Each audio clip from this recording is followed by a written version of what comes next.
In Emery, water isn't just limited this year, it's nearly gone. We've never seen a year like this.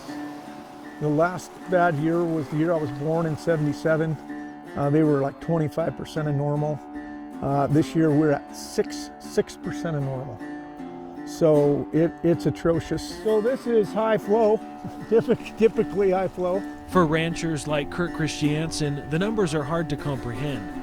Reservoirs that normally carry the town through summer barely filled this spring. Our big one at 600 acre feet only filled between 30 and 40% this year. So there's no water storage. You know, we typically don't use that water until mid-July. We turned it loose last week. Instead of saving water for the hottest months of the year, Emery farmers are already using what little water they have left, just trying to grow a first crop. I usually produce about 200 bales of hay and then feed another 300 on top of that between the horses and the cattle. So this year I'll probably be, buying 600 to 700 bales of hay because we're going to come off the mountain early. And the drought is stretching far beyond the fields. The town, with no secondary water this year, asking residents to conserve culinary water when they can. If people can drink, shower, and do their thing. Okay. Secondary water is off to be able to conserve that. There's not a lot of water. The ditch is at 6% of normal. Mayor Jack Funk says the situation has exposed a problem the town has wrestled with for years. Unlike many communities, Emery doesn't have a reservoir to store runoff during wet years.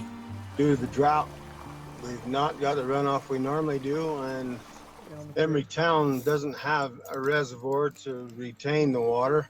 Now, with water supplies dwindling fast, town leaders are pushing harder than ever for a long-discussed reservoir project.